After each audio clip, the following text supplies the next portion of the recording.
Hi, I'm Michelle G. Fulbera, BE Ed 40 regular student.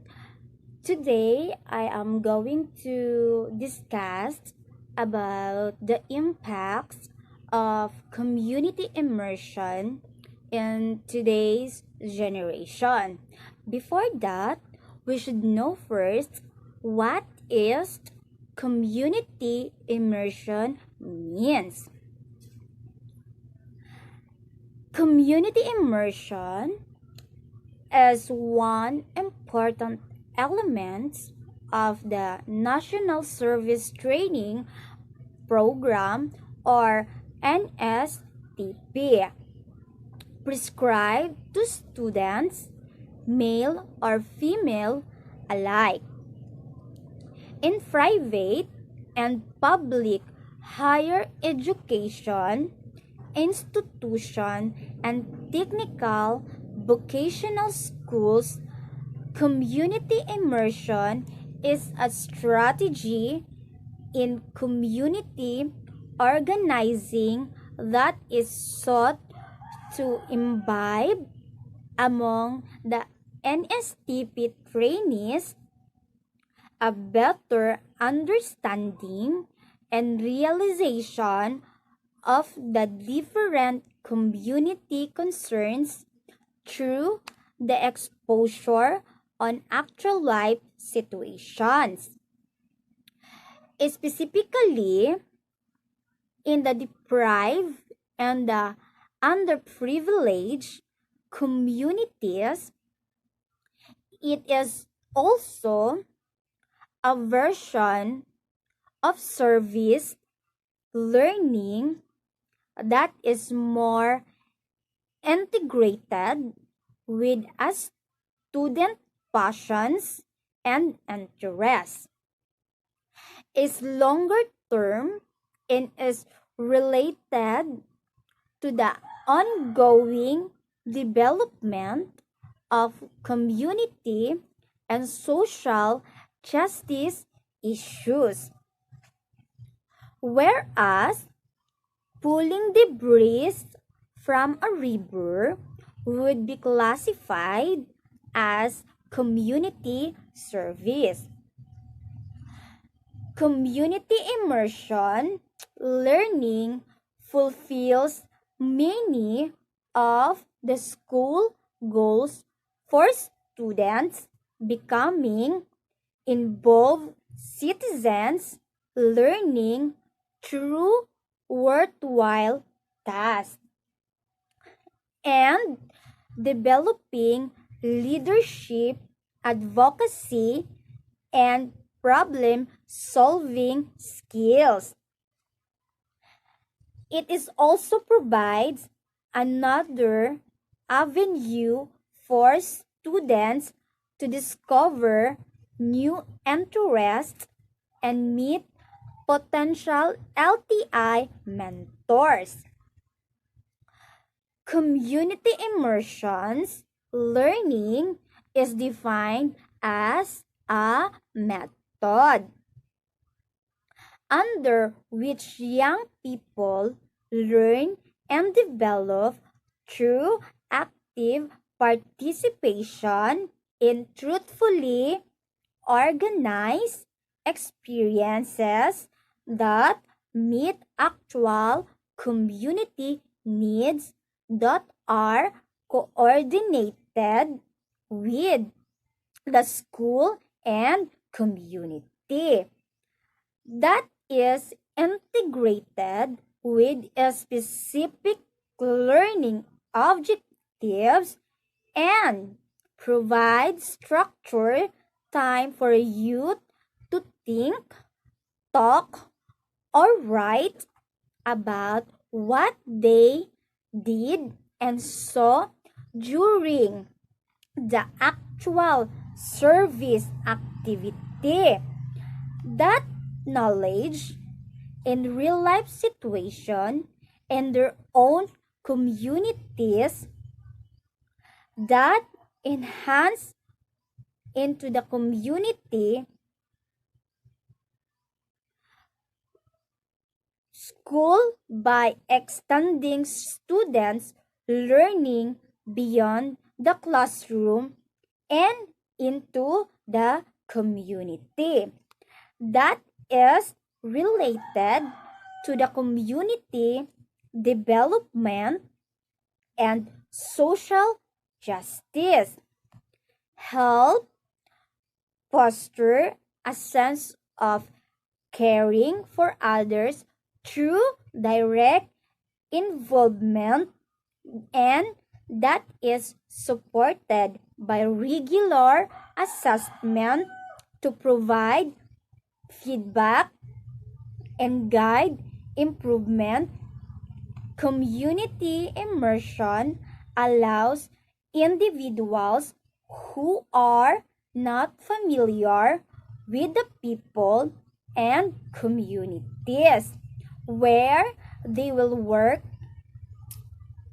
immerse themselves in these settings. This gives them the opportunity to reflect on their assumptions, attitude, and the knowledge based off their professions and to gain cultural competence.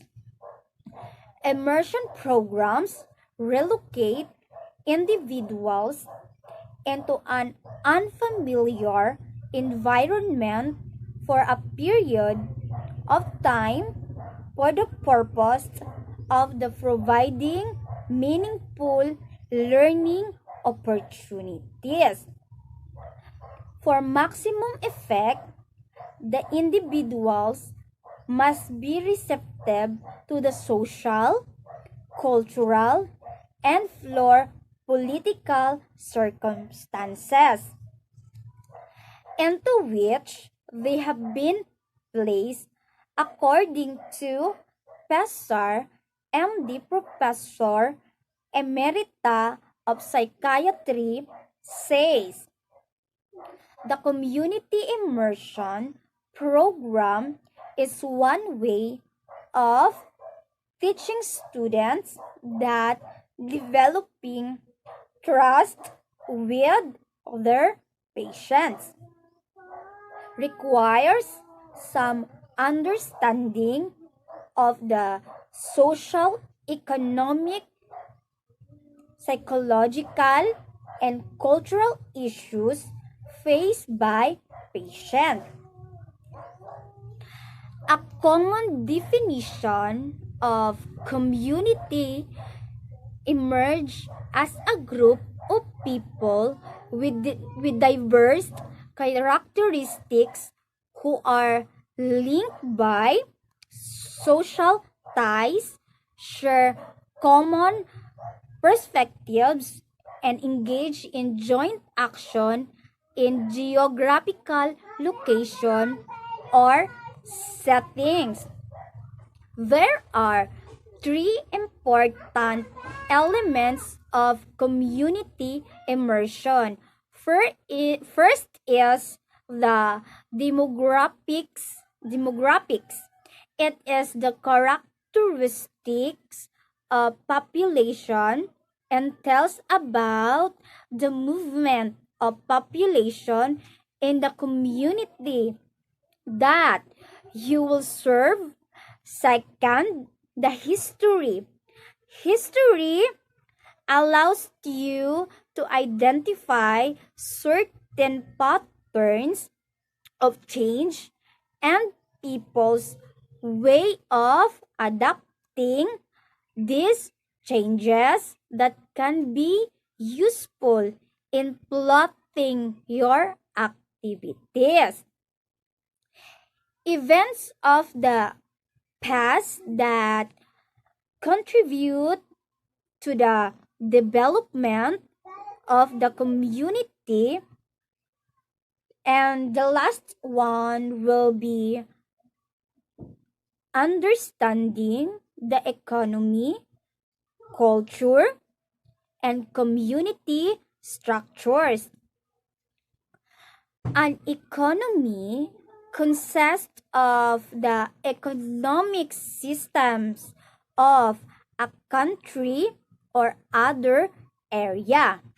The labor, capital, and land resources and manufacturing production, trade, distribution, and consumption of goods and services of the area, income level of the people, culture, ways of living of the people, the impacts of community immersion and today's generation is to number one provides an opportunity to apply academic learning to real life events. Means that how can or what learning I can apply my learning in real life situation by sharing into others and teaching the younger people. It is also builds relationship and social connectedness with peers and adults and exposes students to diversity and multiculturalism means that allows students to adapt what they learned in class to real life situation.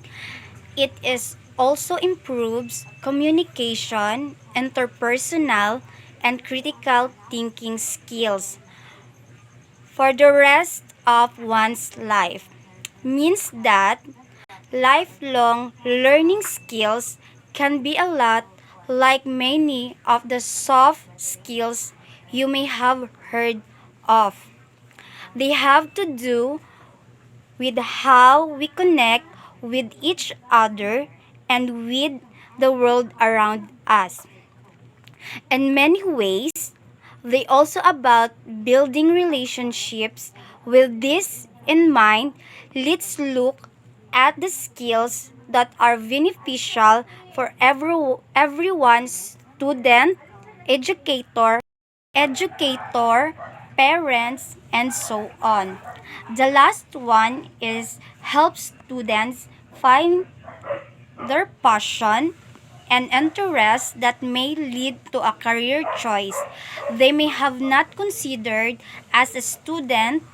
I encourage my fellow students to continue their talents by showing my support and telling them a positive vibes and help forget negativities effect in their life. And as a student, I will encounter them to have faith and hope, especially in this time of pandemic. The main purpose of immersion learning is to develop students' second language and the learning of academic content and cultural situation. Hence, students should be able to communicate and interact competently with more people and more places in an increasingly independent world community.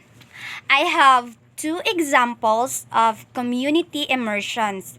The first one is adult literacy programs. Helping adults gain literacy skills helps reduce poverty, improve public health, and advance human rights around the world. The second is the feeding programs. Basically, involve delivering or providing a meal or snack to the beneficiaries, most of the time children, and are often done in a specified time. Most non-government organizations or even institutions hold feeding programs to better address the scarcity of nutritious food available to children. Lesson learned in immersion. Research shows that students who learn a second language from a young age perform better academically than their non-language learning peers. In addition, they have higher ex- executive functioning skills and have greater compassion and empathy. Thank you.